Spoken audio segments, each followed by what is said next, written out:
it up on YouTube because I know not everybody can make it necessarily. But anyway, welcome. Thanks for jumping on. We're at whatever time it is, early for some, late for others. And basically, I just wanted to, kind of share some ideas and things ways you might be able to make yourself ride stronger, better. Things I found. It's absolutely possible to ride for a very long time and feel good doing it, but it definitely takes a fair amount of work off the bike. I'll kind of tell you my story, how I came to this and people I've worked with. But basically, my goal is to give you some tools you can try and work with, and just some things to think about going forward. I know some of you probably do work out already. Some of you I already work with in some capacity. And some maybe you're just thinking about, I hurt, what can I do kind of thing, But just like any other sport, right? We athletes in tons of other sports train, they prolong their career, they perform better. It's not always the best way, but in our sport, whether you're a flatlander or BMX in general, there's not a lot of people do anything other than ride. And that's unfortunately, part of the problem. But, that's partly the culture, right? I mean, nobody does it. None of us do. And a long time ago, I started thinking outside the box on, because I've loved riding for a long time, and I'm actually an old guy. I've been riding since the old school era, and I've ridden in pretty much every era and still ride a fair amount. And when I was about 30 or so, I decided, was starting to hurt a little bit. And at the time, almost no one rode that was over 30. Now we see all kinds of people can do it, but back then no one was over 30 riding, and it seemed like a dangerous thing to be doing. So I started trying to figure out, all right, I should start training like athletes in other sports maybe. And while it helped out some, it created a whole bunch of other sets of problems along the line. And I want to talk about that a little bit. It really has taken years to kind of sort out what the best thing for riders is. But the good news is it really isn't as complicated as it might seem or sound. Once you kind of know the things you want to look out for and the things to prioritize, it's not actually that hard. And the main thing is you just have to dedicate a little chunk of time to doing it. You're not a strength athlete, you're not an Olympic athlete, you're not an endurance athlete. You don't need to train off your bike for hours a week. It's not really that complicated. In fact, it should be fairly short, but to the point. So that's kind of what I wanted to talk about. Like I said, I started way back in the old school era, hopping tricks, uniforms, all that good crap. Road contest in the 90s, got even more into it when it wasn't as popular. Some of you might remember me. I produced the infection video series that was from the 90s, early 2000s. And also was main editor on Blueprint, another video from the Northwest. I didn't know you're the main editor. Wow, epic. Still like playing around with video a little bit now and then, but and somewhere in the late 90s, I guess I started training, like I said, and started researching different things, bodybuilding at first, because it's kind of all there was. And then I started thinking gymnastic training maybe was a better avenue because it looked a little more like what we do on bikes. And that, while that was better, it wasn't, still not ideal. I found a lot of different types of flexibility work, got in that. I found the very first CrossFit gym and got into that. I actually ended up opening one of the first CrossFit gyms in the world in 2005, which I ran all the way up until this last year, closed at the end of 2020.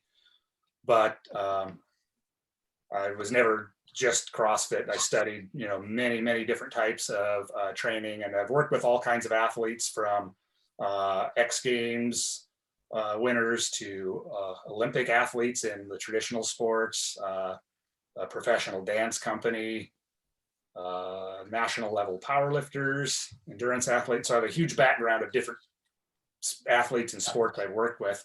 But really, at the end of the day, I love my sport of BMX and flatland in particular. And I've always wanted to try to help riders. And, up until now, and Zoom and worldwide connections, it was really never possible because nowhere was there enough people in any one area to do it with, but now kind of, the world is the audience. So that's kind of why I'm stoked to do this, especially after closing down the brick and mortar gym at the end of the year. So now I basically have a studio here and I work out of my house, and like I said, hoping to let more and more people know that you can ride much longer, better, with the right approach. So I actually I've had a lot of injuries from riding. I started getting really bad elbow pain in the early 2000s, trying some like bunny hop whip type combos. And they pretty much slowed me way down. I was no longer able to bend my elbows. I couldn't close them. Tried all kinds of things. Nothing really worked. I actually ended up sort of semi-retiring from riding for a while. Always rode, but very minimal compared to what I used to. And about 5 years ago, I finally sorted it all out. Able to fix the elbow pain. Some of you have done some of the stretches that I came up with, and been riding again, like pretty much as possible for 5 years again, and mostly completely pain-free for the most part, outside of occasional crashes and things we'd expect. So basically, I want to share kind of what I've learned, what you can do to get better, depending if you've got an acute injury, like, something super flared up. The main rule is you probably got to let that calm down. But most of us are dealing with just chronic stuff that we can work on over time and make better. And so when it comes to training, there's really two things we can do, right? The common way people think about it is, well, let me get stronger.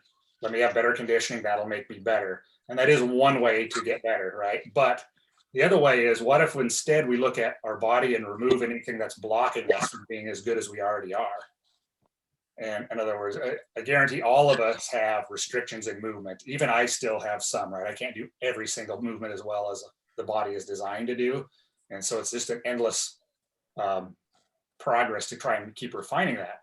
If you have muscles that are tight, other ones that are overused, they can guarantee that the ones that are getting overused are way more likely to get injured.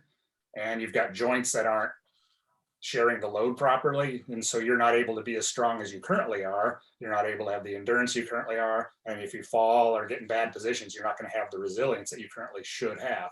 So what I always look at is, let's get rid of the stuff that's holding you back, make your body function like it is designed to. Then we can go ahead and start making ourselves stronger and whatnot on top of that once we've cleared that up. Good news is you can kind of do both at the same time, but you really got to focus on getting rid of that stuff. So there's a lot of common approaches out there. I know that yoga is a common one.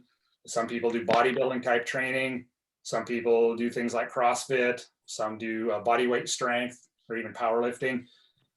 And while these can help for a while, but they all often fall short of really helping you as a rider, because at the end of the day, they're all their own sport. And doing that sort of thing is you're trying to follow that sport's goals and hope it makes you better at your sport.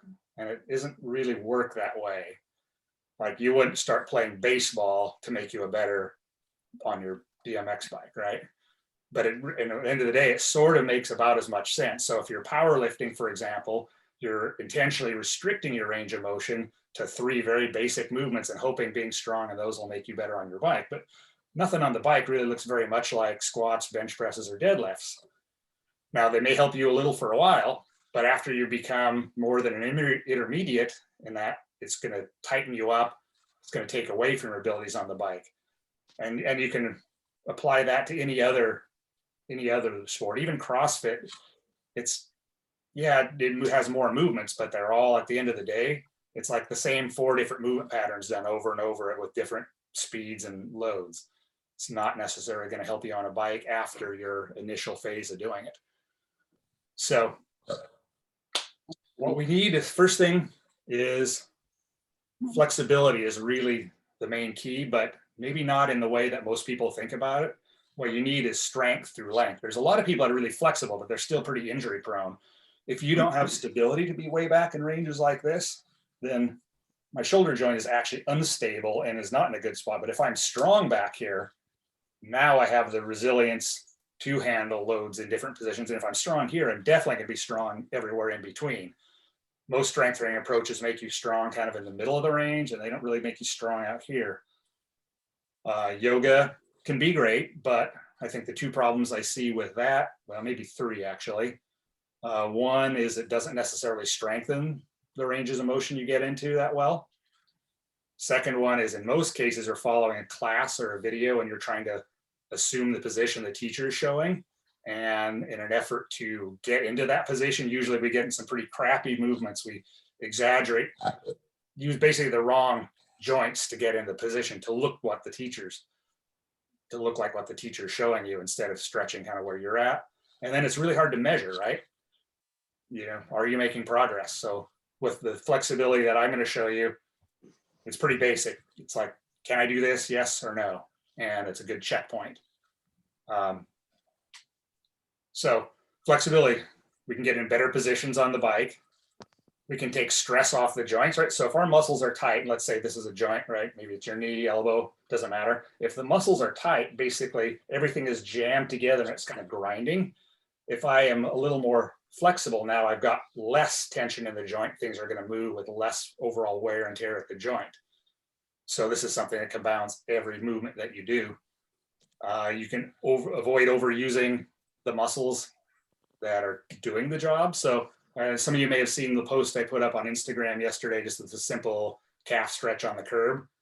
Most people will bend their back to get into that position. And if you do bend your back to get in that position, your back is doing the work that your calf muscles essentially should be doing. And not only that, then your back has everything else to do as well. It's probably going to have problems. So by balancing the body out a little better, you distribute the load and everything works, you know, more like it should. And then the biggest one that not a lot of people think about with stretching is one of the primary ways that you can make your connective tissue stronger. Tendons and ligaments, we can absolutely make our tendons and ligaments stronger. And that is done through loaded end range training.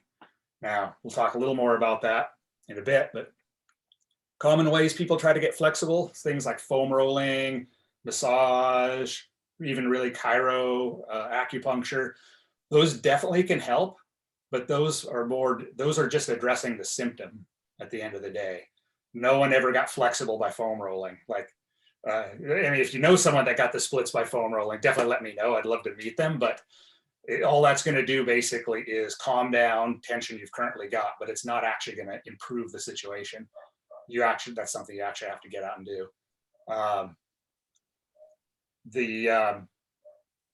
You know, I already talked on, you know, most stretches aren't measurable. And so am I progressing? Man, it's easy to lose motivation if you can't see yourself making progress, right? Most people don't prioritize stretching nearly enough. If you want to get flexible, it takes every bit the amount of time that strength training takes, if that was your priority.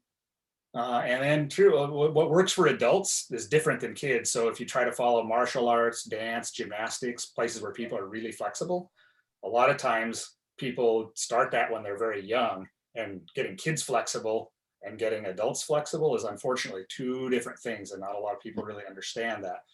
It takes more time. We have to treat it more as strength training if we expect to get results. So I did have one little practical piece I wanted to share here. I know not everybody's, you know, somewhere where they can just do this, but I was going to show about 5 quick little flexibility tests. You can do them now, you can do them later. I don't care. I'm going to show you. These should all be things that you should be able to do fairly easily to have a body that functions really well for riding on the bike. And don't worry if you can't do all these, because they in my experience, almost everyone needs to work on them a little bit to do them. So the first one, I just want to talk about that ankle stretch. Now, this would be the one that maybe is hardest. You'll need something to stick a foot on like a curb. But what I wanted to kind of demonstrate here is if I have this little wedge here and I stick my foot on that so it's inclined upwards, I walk my knee and I stand here. I should be able to stand with my feet at least next to each other, if not my free foot forward. And while this does feel like a stretch, it's pretty mild. And the key here is that my back is flat and my hips are forward. So a lot of times people will get in that position and they'll be like this with their butt stuck out and their back arch. And that's how they get into it. That's where your back is doing the job your calves should be able to do. So this will be an easy one. I know not everyone probably try this one right now, but give that one a try. Check it out side to side. If one side can do it and the other side has some problems, talking more and going through that will definitely potentially lead to some issues, because then that means you're twisted on everything you do. right now. For you guys that are street riders, park riders, and not necessarily flatlanders, whichever your pedal, whichever way you like your pedal for most of your tricks, I can almost guarantee you're going to have some hip imbalances around that. Every rider I've ever worked with has a bunch of them from that. Flatlanders, unless you do a lot of street or park riding as well, because you're on pegs almost the whole time, I don't see that nearly as much in flatlanders, but something to look out for, that left, right, calf and hip. For your hips and quads, now this is just a simple one, the old classic hero pose, but you'll want to be able to lay in a position like this and not really have it be too much a stretch. If you aren't able to do that, your quads are probably too tight, you've got too much tension at the knee, and the hips aren't able to open, and that's pulling on your low back. So that's a real easy one to work toward. I find it's not that hard to get to. So that would be something you might want to prioritize. Another one is a basic pike position. So if I keep my knees locked, I should be able to roughly put my palms on the ground. That's another simple one. 90-90, yes. Hip rotation, another important one. So sitting on the ground, 90 degree, you want to be able to fold forward. And ideally, you should be able to fairly comfortably tap your head to your foot on either side. If you can do that, you've got your hips actually can rotate correctly, and you've got enough side bending ability through your back that your low back isn't locked up side to side. So those are by no means every stretch. It's just a little harder to do upper body, and I don't have a pull-up bar or anything here. And I know you guys probably don't have one sitting right behind you either. So if you want some of those, if you kind of poke around on my Instagram, I think there's a couple basic upper body tests similar to that, but give those a try. But those are all very doable. I didn't start flexible. In fact, I never stretched a day in my life until I was about 32 maybe. And you can absolutely build flexibility at any age. So flexibility, then we got strength, right? So the stronger we are, we have better ability to absorb force, whether that's landing, whether that's falling, less wear and tear. So here's another one that people don't really consider too often, right? I'll use the analogy, right? We all know carpal tunnel syndrome, right? Someone that's on the desk, on the computer all day, or checkers at the grocery store. So if you're stronger, tapping the keyboard or writing uses less percentage of your maximum strength. So the person that's very weak, even typing the keyboard is using, let's just throw a number out, 20% of their strength to tap the keyboards. Whereas if you're quite a bit stronger, man, now you're maybe using 3% of your max strength to tap on the keyboard. So the person that's using 20% is going to create damage and get overuse issues long before that person that's using 3% to do the same task. So we can transfer this over to the bike. You can see if it's a small percentage of your maximum strength you're using, it's causing less damage every time you do anything. Then if we're strength training and we have balance through the body and strength, all of our muscle groups are roughly equal, we're much more resilient. So very common, we have some muscles that are really strong and others that are pretty underdeveloped and weak. A good analogy here is like if I go in the gym and I curl all the time and I try to build my triceps, but I never ever do anything for my triceps, that's going to cause a problem eventually. The body's not going to want to be out of balance that much. You got to have strength on both sides of the joint. But we need to look really through the whole body on that. And a lot of muscles that are commonly neglected are going to be like your calves, various muscles around the foot, especially important for flatland because of pivoting and all the weird positions on the pegs, but also just for falling. because your feet are going to, you never know how that's going to hit the ground or how tangled you're going to be. So the more balanced strength you have, the better off. And a lot of common programs, unfortunately, neglect a lot of the important muscles. Another one is the stronger you are, and if you do strength training regularly, it creates a more anabolic response, which anabolic means it's essentially growth oriented. It boosts your testosterone level in a natural way. And that higher testosterone actually improves your recovery. The muscles repair quicker, the joints regenerate quicker. So you basically rebuild between sessions more quickly. So in that way, it almost becomes a recovery method to do strength training on a regular basis. So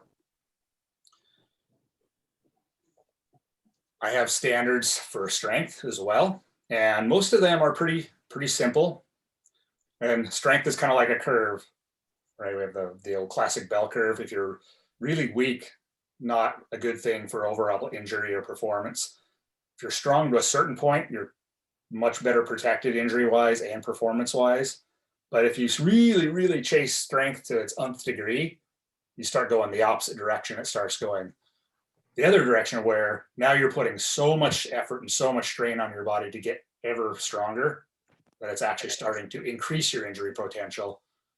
And it doesn't give you too much for benefit anymore, right? If you could squat a barbell with 1.5 times your body weight, it'll make you a more resilient, better rider. But if you can do the same exact thing now with double your body weight, it's probably only making you a tiny bit better, if at all. And go beyond that, it probably is not going to make you a better rider at all. And it really makes your chances of injury more. So what we want to do is kind of find that sweet spot and not really go beyond it. The good news is, getting to that sweet spot isn't all that difficult. So I basically have standards through the body of different muscles, so you can know like what one's already there, which one needs a lot of work, where you're at, and you can kind of prioritize different things that you need to work on. And the point around training is like long-term training, unfortunately, is really crucial. The world of fitness is quick fix solutions everywhere. 12 weeks to beach ready abs, or 6 weeks to the splits, or pain-free in 6 weeks. Well, that isn't how it works. It's a great analogy would be pick 5 hard tricks and say 6 weeks to cross-footed hitchhiker kick flips. It's not going to happen, right? You got to build all the pieces. And with training, it's really no different. And the tendons and ligaments are really the most important thing for us to strengthen, even more than the muscles. And muscle strength actually comes fairly quickly. You can get quite a bit stronger in 10, 12 weeks, but your tendons and ligaments take 10 times as long to strengthen as do the muscles. So this is a critical thing to think about, like 10 times as long. So that's why training year round and not training like just in the off season is so crucial, because you'll never get on top of the tendon and ligament strength if it isn't something that you are doing consistently and regularly. And this is super, I know I'm sure all of you have had tendon and ligament injury. The unfortunate truth is that they also heal very slowly, and you're in for a number of months before a tendon or ligament will fully heal. But so it just takes patience, and that's why if you've got something painful you're working through, yes, we can start making progress on that, but it's going to take time, and it's going to be a little bit of a semi-bumpy ride. You should always be trending better, but there's going to be a few steps back in the process and how it works. It's funny. Same thing, stretch was. Flexibility wise, it just takes time. You can make some good improvements right away, but to really get everything sorted out all the way definitely takes a while. Hey Bruce, just this real one's quick. kind of a quick one. Oh. I just was gonna say, Bruce, your microphone is unmuted. Oh yeah, so we can hear you. Oh, is that Bruce? Bruce. Good to see you though, Bruce. Oh, there you go. My dogs came in. I didn't want to. I got you now. Awesome. Thanks. Yeah. Conditioning, you know, being like aerobic training or whatever. So for most riders, most of the time, I don't really think that's something we need to be spending energy on. Riding alone gives you a huge aerobic base if you do it, if you're doing it regularly, and if you're actually practicing and not spending, you know, 2/3 of the time just talking to your mates. So, you know, as an example, you know, when I first started CrossFit, I did competitive CrossFit for a while at the same time I was riding, and from the huge aerobic base from hours and hours of, you know, flatland riding, it was a very quick uphill in that sport because I had that aerobic base already. So any additional training is really not needed. Now, there's cases where you might want to do some conditioning. If you're a weekend warrior and you don't ever ride during the week and you only ride on the weekends, then to probably have better aerobic condition, you probably should try to do something during the week. That's one. If you're coming back from a layoff, you haven't ridden for a while, that might be another time, because the more aerobic base you have, the quicker you're going to recover, because it shifts you into recovery mode more quickly. And then there's possible cases of competition, like, you know, if you're a higher level rider and you're going to step up to needing to do 3-minute routines and they're gassing you out, well, you might want to do something on the side. But with that said, nothing prepares you to do a 3-minute routine like doing a 3-minute routine. So burpees and airdyne bikes and, you know, box jumps aren't going to quite, they're not the same as riding. So you could use some, but the one tip I can give you, if you're not doing it already, that can help a ton in recovery and aerobic ability, is try to breathe just through your nose. So nasal breathing alone makes you way more aerobic. So with some of the new technology where they can measure what's going on, whether you mouth or nose breathe, you now know you burn through way more of your glycogen stores, your stored carbohydrate, if you mouth breathe, which means you're going to bonk or run out of energy in a session much more quickly. So breathing through your nose, if at all possible, while riding and doing any sort of working out is a pretty big bang for your buck. And I can talk more about that in a future time, but I just wanted to hit on that one. And then recovery is the last main point to think about. So whether you're riding or training, that happens all the hours you're not training or riding, right? So what we're doing in that off time really, really matters. It matters at least as much as the training you're doing. So things that slow down the recovery, obviously a poor diet, and I'm not really going to get into that nutrition wise, but the big common thing I see people doing, and I know I did really bad, especially during the years I was riding a ton when I was younger, is not eating enough. If you actually are riding a lot, I mean, you might be putting in the same hours as like a competitive triathlete would at an elevated heart rate. And you know, look at how many calories a triathlete has to put down a day to do their training. It's a lot, and being a lot of riding will suppress your appetite in an odd way. So the more you're riding, the more you should be eating. Just as an example, the potency of this, and he's fine with me telling this story, but TJ Perry that just won the expert in the AFA contest. I worked with him in his contest prep, and he was he wasn't eating enough calories a day when we looked at it if he just sat and did a desk job all day and didn't ride and didn't work out. And he was fatigued. He wasn't hitting his run. We took a few days off, bumped his calories up to where they should have been, and had him start eating like he was an athlete in season. And when he came back, he nailed his winning run right away, and the sessions were completely different. So just something to think about. I've seen this time and time again with people. Eating enough calories is a big one. And whatever your beliefs are around what you eat doesn't really matter.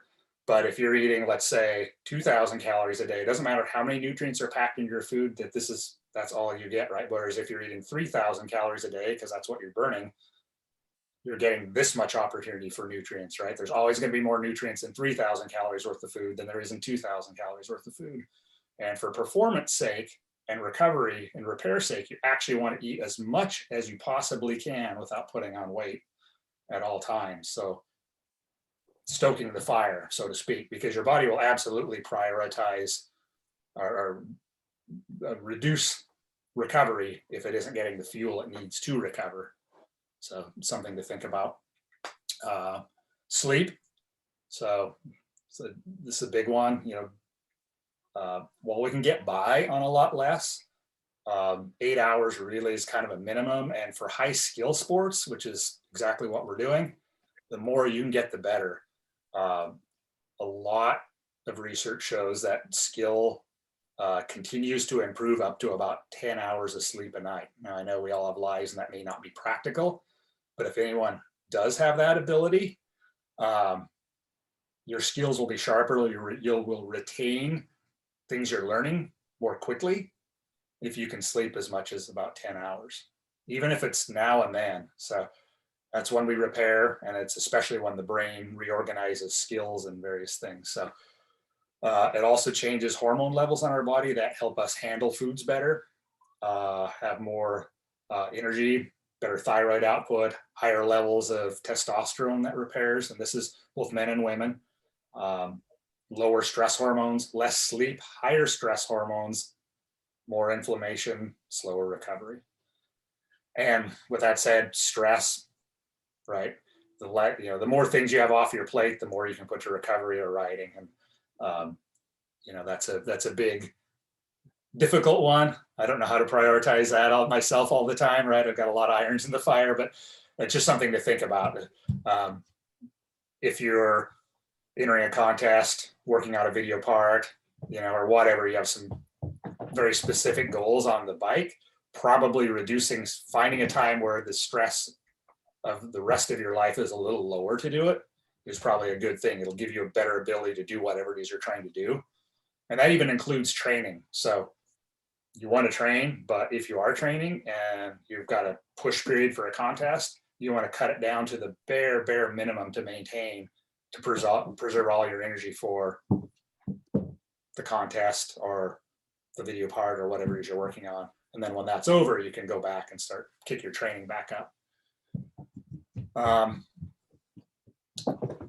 So then I wanted to touch last one on that point, and we were talking about this right at the very beginning. Like a lot of times, most of us have probably ridden for a long time, I'm going to guess, and we probably had periods where we've either stopped completely or else slowed way down.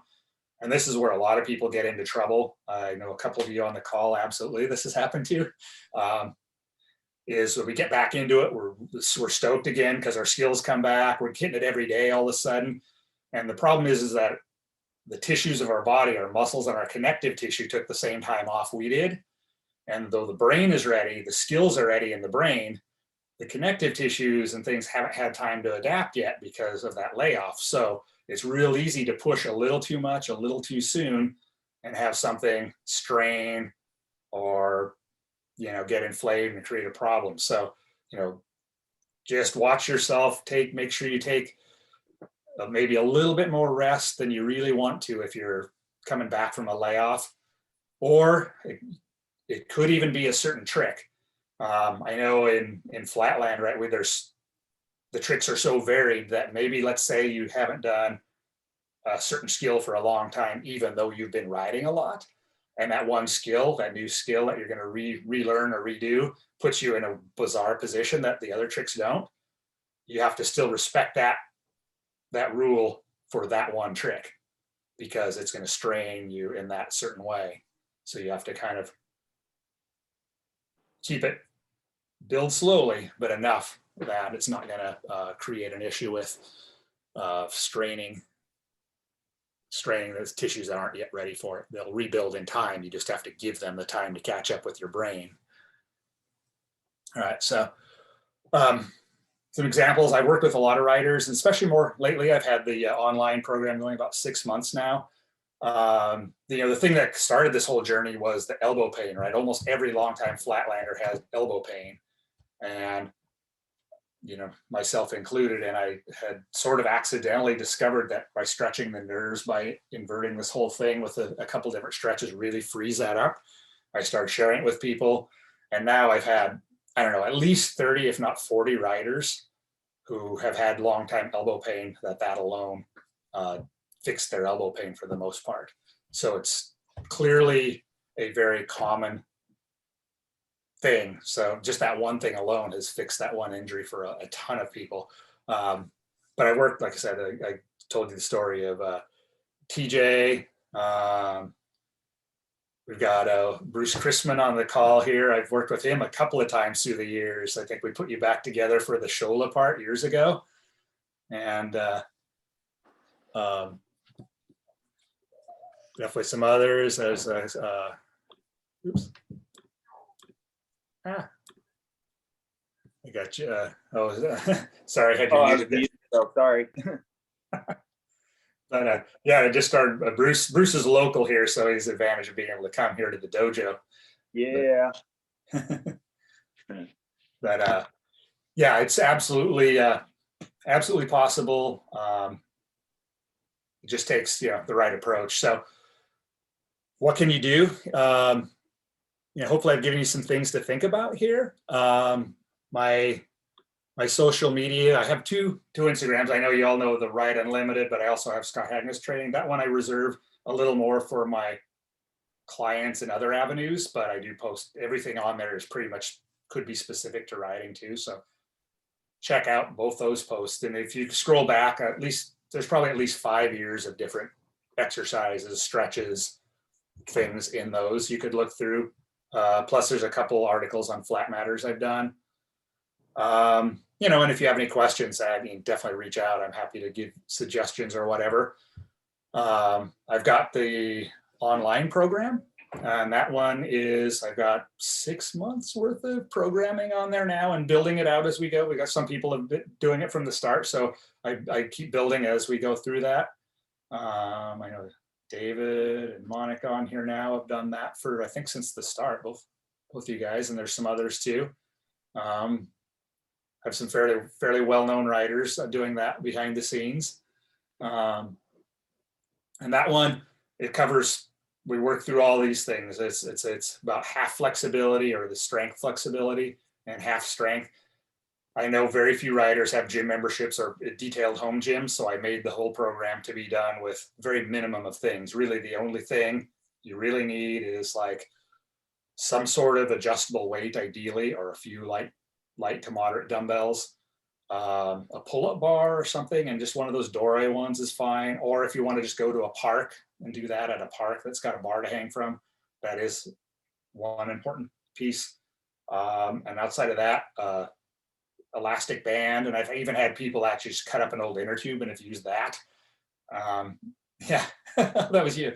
And what else? Oh, I like something to step, household things, chairs and things that you'll be able to use to step on or use as sort of a pseudo bench. If you've got more, great, but that's really all you need. And then I'm going to be doing like I said, I'm really, I really want to help writers and make that my main thing instead of working with people from all these other avenues here. And so what I want to do is try to basically do sort of a course, if you will. So starting up here in a few weeks, I'm going to try running a intensive. It'd be 12 weeks of training, and there's going to be a one coached class a week, so over Zoom. So it doesn't matter where you are. I'll actually work through the stuff with you, doing it with you. It's got workouts during the week. We had, check-ins. Anyway, I don't have all the details precise, but I will email everyone info on that. So if that's something you're interested in, that might be something to do as well. And I do some amount of personal or individual training, but it's super limited. I'm like pretty close to capacity. So I'm not even going to mention that too much, but if someone is really interested in that, DM me, let me know, but I'll see if I can squeeze you in on that. But so those are, some avenues, but like I said, I'm always down to help out, love the sport, love riders, want to help people keep riding. I know that there's nothing like the feeling of, coming back and hitting things that you never thought you were going to because you thought time had run out on you.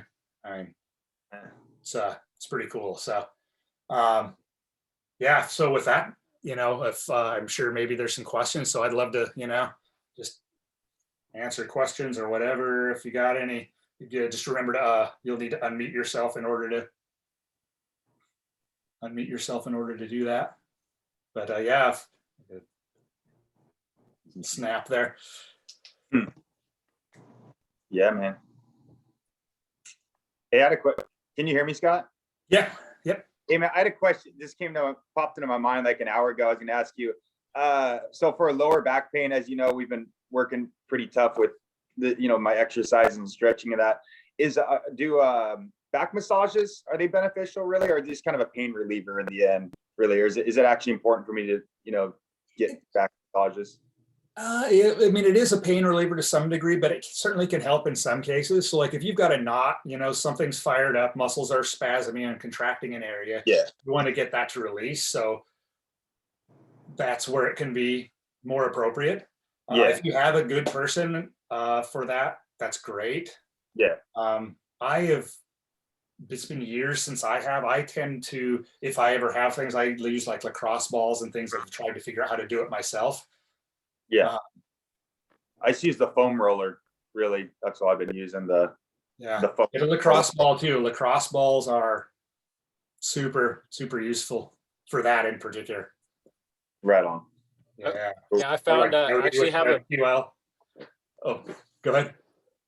No, I was gonna say I actually have a little bouncy ball too. I was on the lacrosse balls because I play lacrosse, and so that just popped into my head because the more like I actually was using foot rollers. I try to find mine that actually I really like and I want to recommend if I can find it. But it's kind of like it's like this long and it has bigger ends and then it's skinnier. Oh, I know what you're talking about. Yeah. Yeah. So if you could roll your feet in the center or you could roll them on the edges.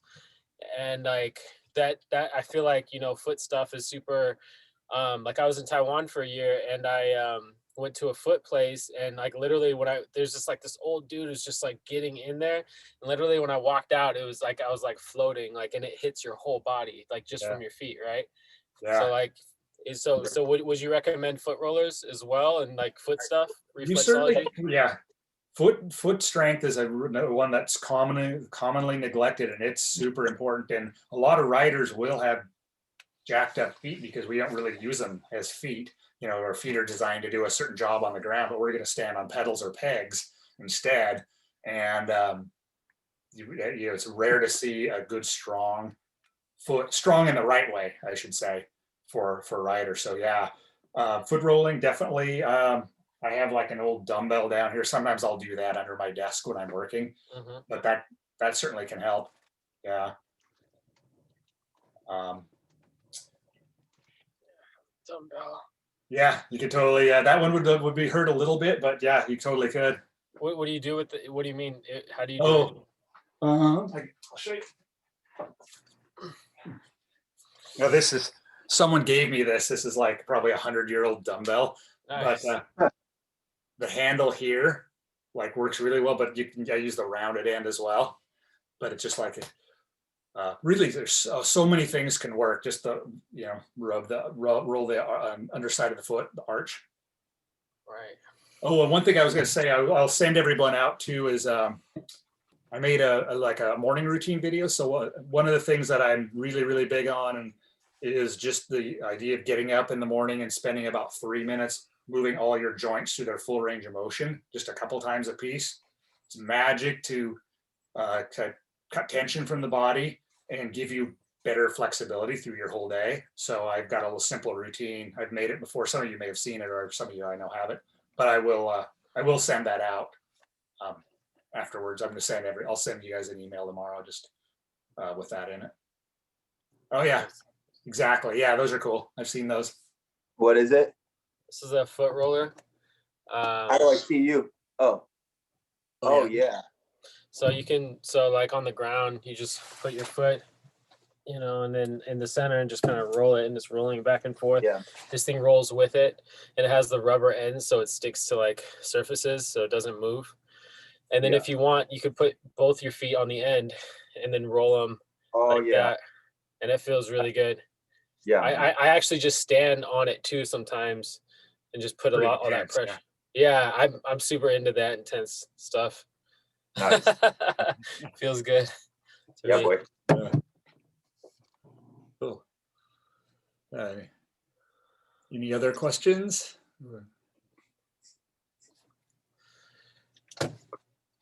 I have a just couple like to say that working with Scott over the years, I'm just I'm a living testimony really that, you know, your methods, they do actually work. And I always seem to come to you when I'm in a moment of desperation, Scott.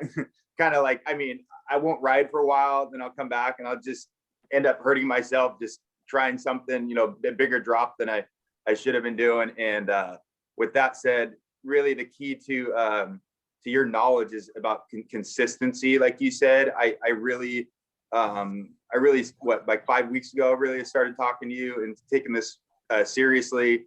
And, you know, with that said, I've been like truly spending at least an hour a day, sometimes more, preparing my body before I ride every time. Because I mean, I'm 41 now, man. I'm not a rubber band anymore. I can't just, you know, jump on my bike and expect to whip around. And, but with, you know, like I said, you know, just preparing myself daily and staying persistent with your methods truly has been beneficial in not just my bike riding, but my everyday life, man. I'm in pain. If I don't correct my body now, I've been in a lot of pain, man, just, you know, over the years, just from taking slams and stuff. So yeah, I'm just a living testimony that it really does work, man. So thank you. Oh, absolutely. Yeah. Thanks, Bruce. Yeah. And that's a great point, right? Because I mean, you know, still at the end of the day, we're all sort of young, hopefully, and compared to where we'll end up. And, you know, we could put a hurt on ourselves nowadays that we will feel for the rest of our life, you know, especially if it isn't necessarily addressed. And, you know, the body is super resilient in what it can rebuild back to. We know you can repair so many pieces of it just with the right inputs. You know, I mean, I didn't really share my injury story, but like, you know, I've dislocated this shoulder about 40 times. What? And it's been, you know, I've had it surgically repaired, but you know, it's flexible. I've done, you know, handstand presses. I've fallen on it. I've ridden, you know, it's fully repaired after, you know, a period of time. Right. Same, dude. That's awesome. Same here. Yeah. There you go. You've done your 40. Yeah. I've done like 50, over 50. Okay. Wow. Yeah. You should. Dang, dude.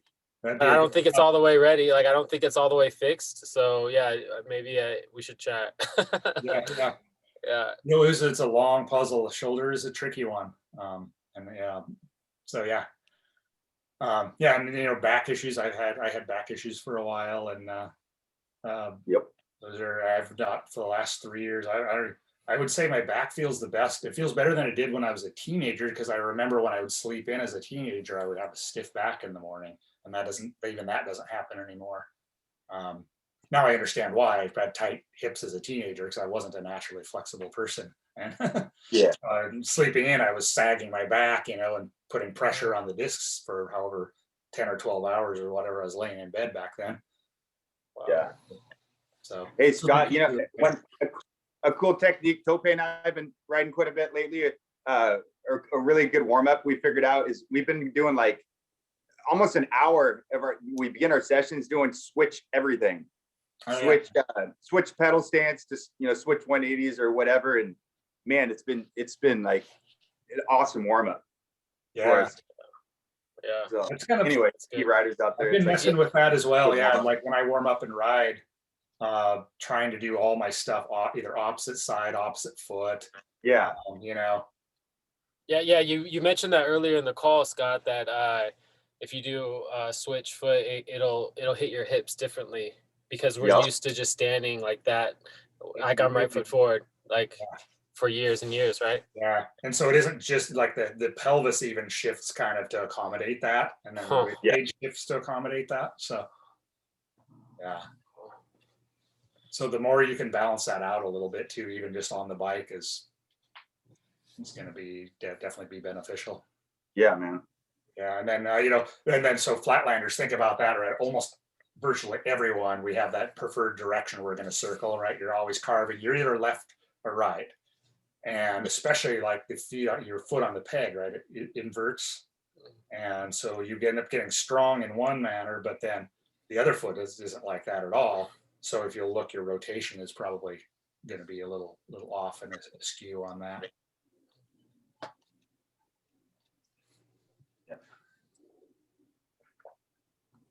Hey, can you hear me all right? Yes. Could you speak a little bit about hand strength?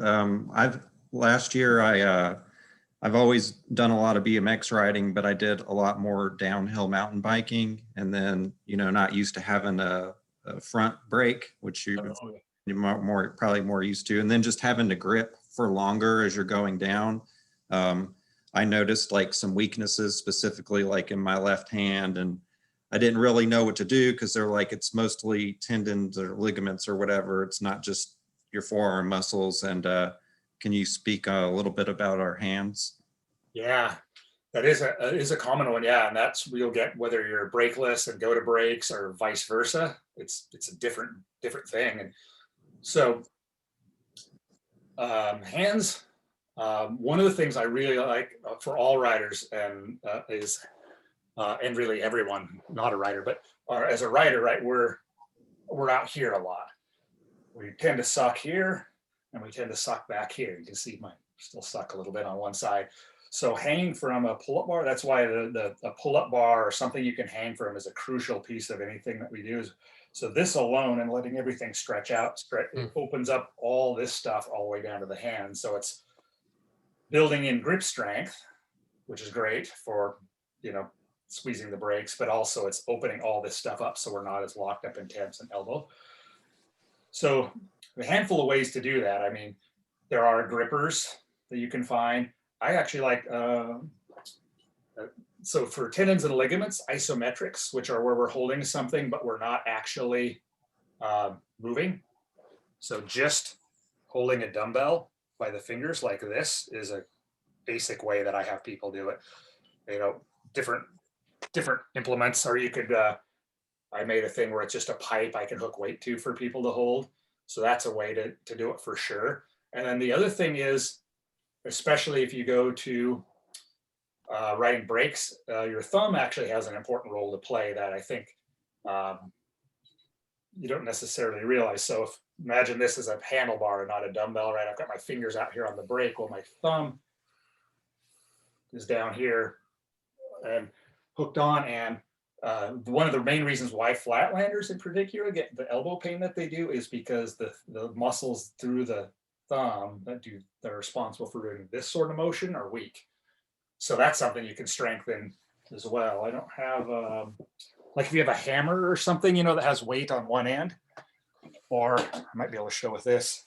This is just a stick for stretching, but if I hold it way on the very, very end, then by the leverage principle, it's sort of challenging. So if you had something on there, a hammer where you hold with your thumb and either doing that sort of thing or just holding it still for time, if you have a heavy enough weight, you'll feel this right away, and that'll help strengthen both the muscles, but also the tendons and ligaments that are responsible for the gripping. It's really interesting you show that demonstration, because maybe a year ago I started having a little elbow pain, but it was actually from digging from trails, because I realized when I was top dressing stuff or patching things, I'd be extending the whole shovel and using that wrist action, getting that upper top of my elbow right here when I'd be carrying this extended weight around. And just over months of the whole summer, the whole season, you don't feel like it's a lot, but it starts adding up, and then you realize you're really putting some strain on there, and that's actually weak in your arm. So that's it's a funny connection to see you do that with the pull there. So. Yeah, that was one, and I've never seen that. That's one thing that, as far as I know, that I kind of discovered just looking through. Is I worked with various coaches and physical therapists to try to fix it, and none of it ever worked. But once I realized it was the thumb in that way, and like I said, I've lost track of how many people that has helped. So yeah, just with my riding, Scott, I was learning some cross-handed stuff, doing Flatland, and sort of put it to the side. And then after working with you and doing so many wrist exercises, I think you saw on Instagram, I started to revisit that. And now I'm doing sessions riding fully cross-handed for 40 minutes straight and just not feeling any pain, any fatigue or anything at all. And it's worked really well for cross-handed stuff on Flatland. Yeah, nice. Yeah, that's awesome. Yeah. Yeah, that was the same thing I kind of found. When I first started riding a lot again, I was really kind of nervous. I was waiting for it to come on, and I started revisiting the tricks that really bothered it, and no issues. And, eventually I did like sessions of just those tricks and no problem. And so, yeah. That's one of the problems I'm having now is the specific trick that I got injured on 6 weeks ago. I'm friggin' terrified to try it again, even though it's like one of my most normal things to do. Yeah. And that's like a thing I've had with like some of the people, my fellow back pain sufferers, is, you're 3-4 weeks after the injury and it's like, hey, how do I start doing the thing that actually injured me? Like, I even wonder if I'm more likely to get injured doing that trick, or was it just a coincidence that trick actually did it? This problem started last summer. I had one specific trick that caused the same injury, and I avoided it for months. Eventually got it back and didn't think anything about it. And then, 6 weeks ago, a different trick caused the same muscle spasm. And I'm just scared. I'm scared if you even try it once, it's going to happen again. Oh man, yeah. I imagine it's a similar movement pattern, maybe. Be interesting to see. Yeah. Yeah, right. It gets in your head, once it's happened once or multiple times. Yeah. I actually have it's like, I think it's kind of like in golf, you have the yips where, suddenly you can't do what you've done for a long time. But I sort of learned when I had the elbow pain, I learned a couple certain tricks, and I never knew whether it was going to hurt or not. And so basically I learned it wrong. I can do it, but I can't overcome like doing it incorrectly or not fully committing to it, even though it's an easy trick, just because in my brain it thinks my elbow will still hurt, even though it never does anymore. It's a weird thing. I wrote down the stretches you mentioned at the beginning of the video, like the 4 or 5 key ones that we should be able to do. And I can't do some of them. And I kind of had a hunch before I followed you on Instagram, like, oh, hey, I probably should be more flexible as a rider just because of the falls and the weird ways we contort ourselves. But what actually brought me here was I had started weight training again, which I've done just a few times throughout my life for months to a few years, and then stopped and come back. And I noticed I started having shoulder pain from the weight training because at some point I hurt maybe my rotator cuff, I don't know how bad, from riding, just from falling on it, not really the motions of pulling or pushing. And then I was like, oh, well, I'm trying to do a good thing because I need to improve my strength. I know I have and my glutes need to be stronger, for example, and all that. But then I'm like, now I'm hurting myself to where I'm like, now I actually am taking away from my riding. So I'm trying to figure out how to implement a modest amount of strength training, but not take away from the riding. Cause now I'm like, oh, maybe I need more flexibility in addition to strength. So I'm trying to find that balance. And like you said, it may, for some people, maybe it's a seasonal thing where they can't ride. So now they can do this other thing. But for me, most of the year I can ride, and I'm trying to figure out how many times a week should I try and work out? Just 2 or 3, or if I'm going to ride 2 or 3 times, what is the balance so I don't overdo it? Because I do know from you saying it and just learning, I do need to give myself more time to recover, and I am very susceptible to too much, repetitive use kind of injuries from not recovering. Can you I know I touched on a lot, but can you mention how to balance, or maybe should I just focus on the riding and flexibility, or? No, I think in an ideal world, you're doing both riding and you're doing strength training and the flexibility training, but the flexibility training and the strength training can easily be all blended together, which is kind of how I tend to do it. So what you could think about is in the start of a session, do some more relaxed type stretches, which where you'd be holding them for between a minute to 2 minutes. And it could be those things I just showed you could be done that way. They're all, things. And then you would go into your strength training session. And then as part of the strength training session, you're doing this kind of what I would call loaded flexibility, the strength flexibility in there as well. So you can see examples of that for sure, in what I've put out, but and not focusing like for the upper body, really like one good pushing movement that you rotate probably is good, whether that's a push-up.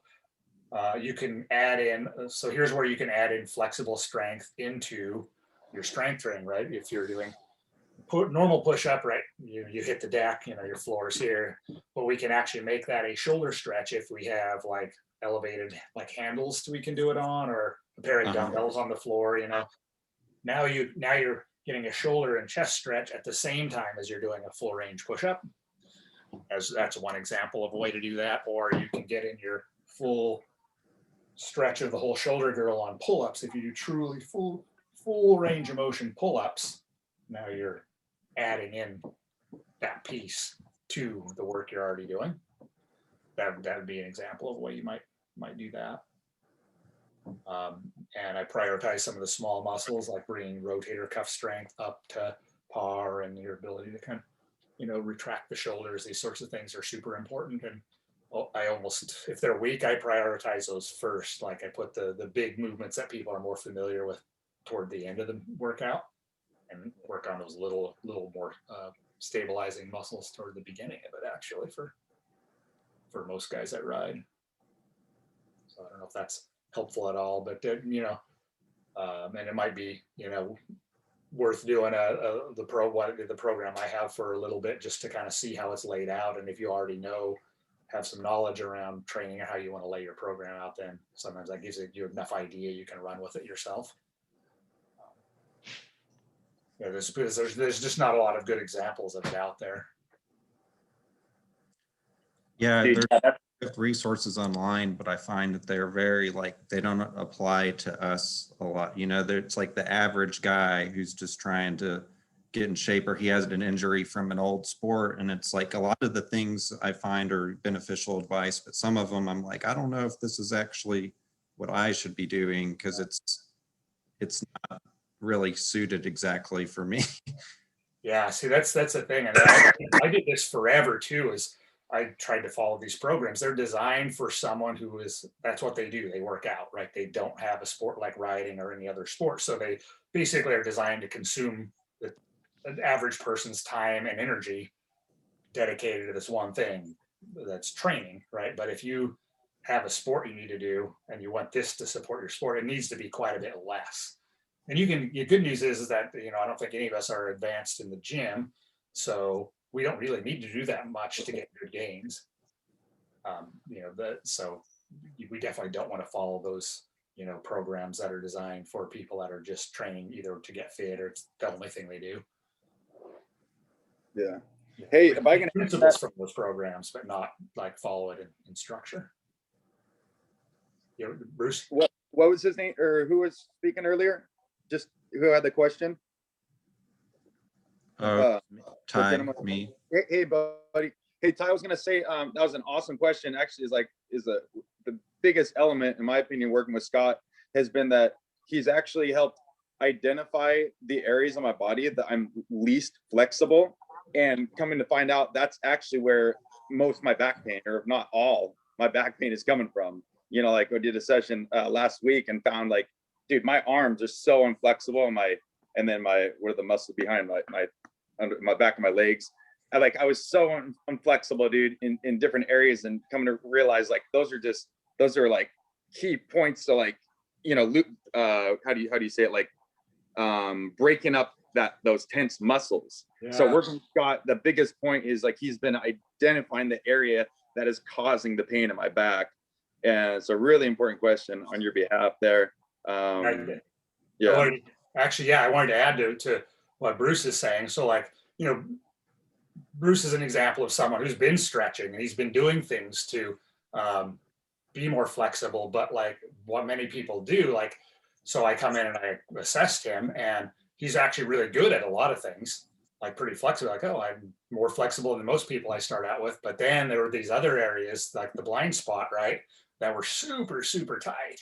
Yeah. And so that's where having, you know, a benchmark of things that make you a balanced human and making sure. Yeah, I had the exact same sort of experience as well. Some of the positions when I started the program, I'd never even thought of trying, and I was really shocked to find some of the really simple ones I just couldn't do half as good as what I thought I was going to do, like the front toe scales extension, something like that. I think it was, Scott. Front Just scale, yeah. Go out in front and try and extend it straight. I was shocked at how bad I was at that, and instantly I just knew that it's something that I had to work on. Just something so simple, and now it's improved. Still needs a lot of improvement, but yeah, you definitely find out some areas that you just didn't realize you were so bad at sometimes. Yeah. That's a good point. I guess that in relating to flexibility, there's really two types of flexibility, right? There's passive, right, which is, you know, I can bend into this position, but then there's active, which is, can you hold it under your own strength? So what David was talking about is a front scale, or, you know, so this requires some hamstring flexibility, but it also requires a lot of strength here and through my quads to actually stand here and hold that position under my own strength. And it's having the strength to hold those flexible positions like that are really going to pay off in, you know, what you're able to do on the bike and keeping you injury proof. And actually, if you have that strength, it sticks around long term. Like, you know, that's what helps you keep the flexibility rather than having to constantly stretch to maintain it. So that's, we try to put in things, you know, that balance us in strength on both sides of the joint at all times. Yeah.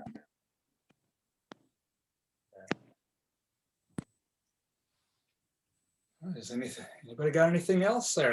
I just wanted to say thank you, because since we are doing training with you, I was injured, like from beginning. Last summer also I injured my back and then my knee, now my shoulder. So I'm doing all this training with injuries and actually recovering and always getting some new one, but it's working all the time. So I'm able to ride all the time, even with injuries. So that's awesome. Yeah, it's awesome. Yeah, and you know, we're obviously going to fall, and there'll be new ones crop up. But you know, the more resilient your body is, the quicker they go away. You know, when I have hurt myself doing things, it goes away remarkably quickly now. And so, yeah, we definitely have the power to influence all that based on, you know, kind of what we do in the meantime. Yeah, I can't wait to do full the training again, because I improved a lot with push-ups and this. I'm not strong. Yeah, but my shoulder is now, I have to take a big break for it.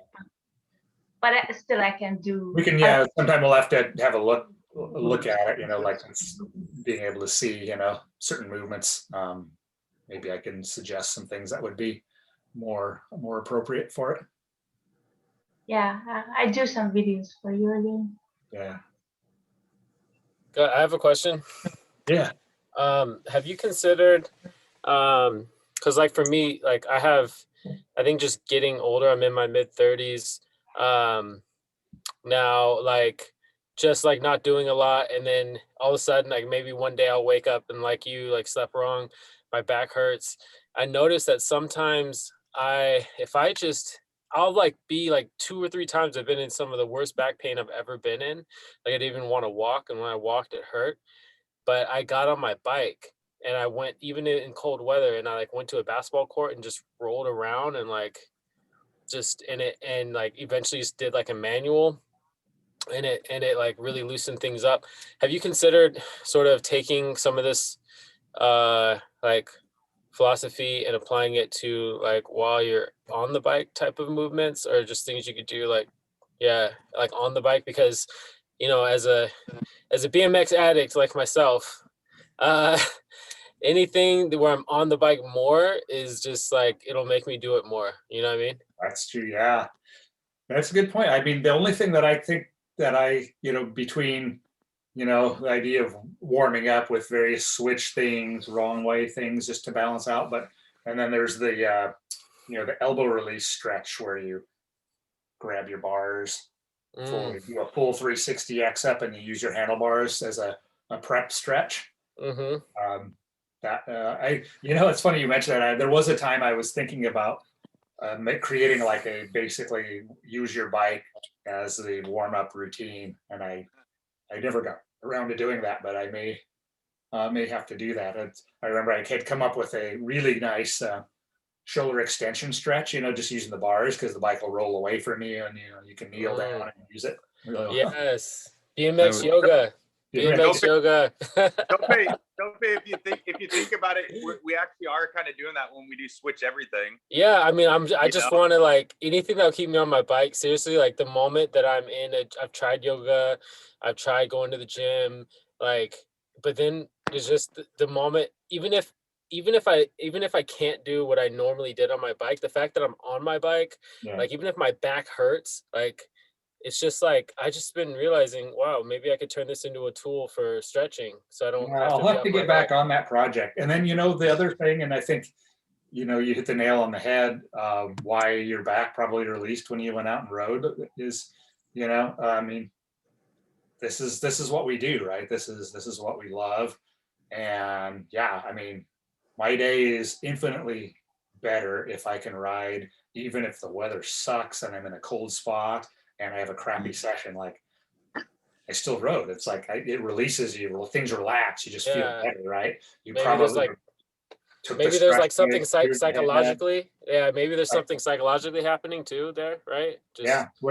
Well, we release various brain chemicals, and those things are responsible for relaxing our autonomic nervous system, which is a signal to our muscles to relax. So it is really interconnected in that way.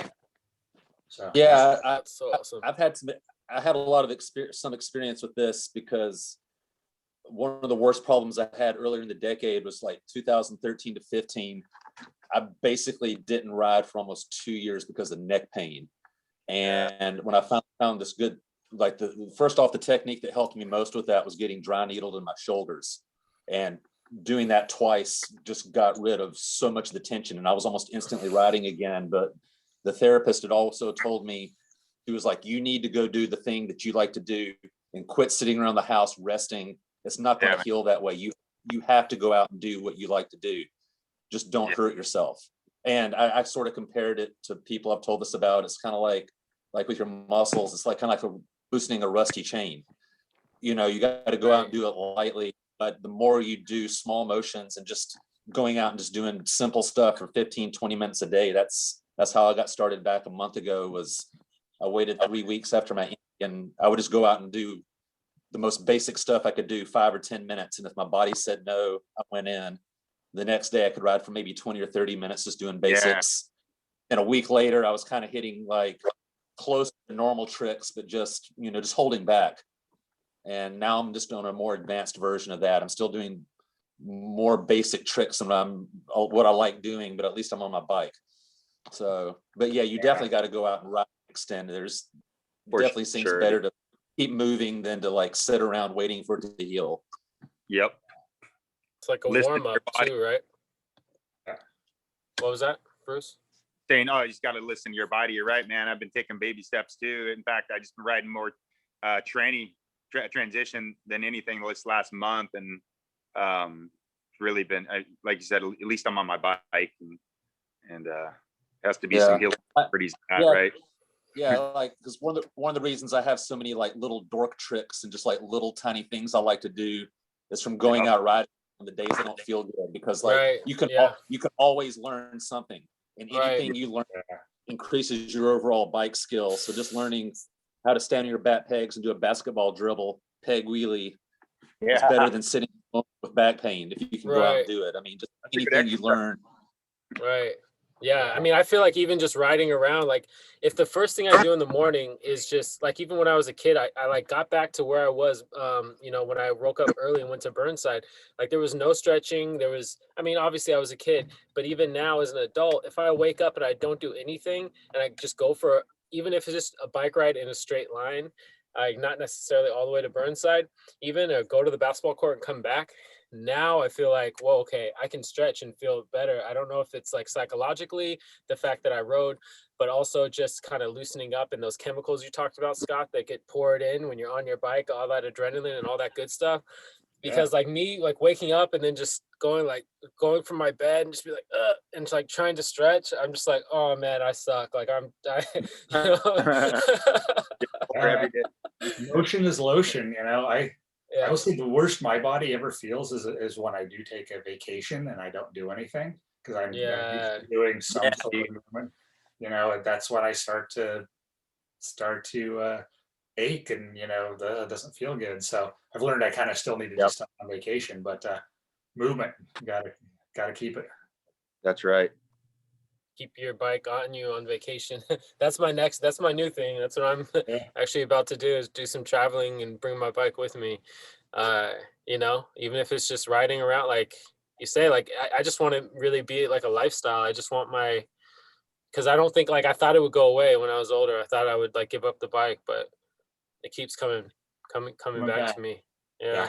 I thought that for a long time, and now I've decided it's not going to happen. And so I'm planning to ride for, you know, at least 30 more years. So Yeah, boy.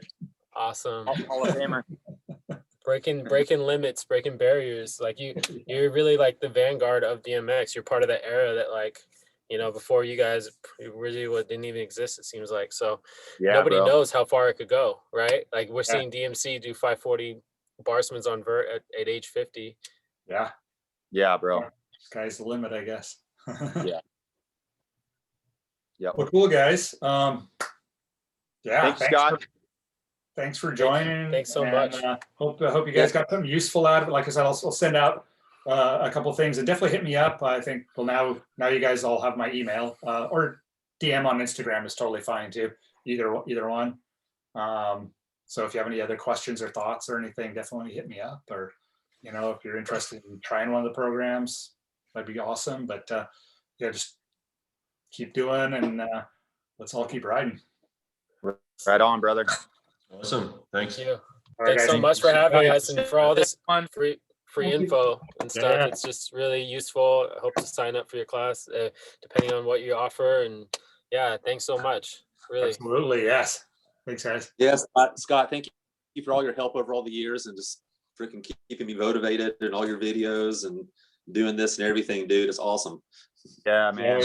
Yeah. Thanks for filming. Thanks for filming. Thanks for being such a good just person and contributing so much to BMX. Like I'm so inspired by, you know, what you've done. And like I even like watch some of your old videos, and I see like a clip of me, and I'm like, oh my God, like you filmed that, you know? I can't believe that. Thank you so much. Seriously, like you don't understand. Yeah, it really helps me out a lot. Yeah, all brother. the work you've done. Oh yeah, well, thanks, man. I hope to finally get a box set out maybe sometime later this year. So we've got a little bit going there, hopefully. So. That'd be awesome. All right, guys. Take care. See you. Bye.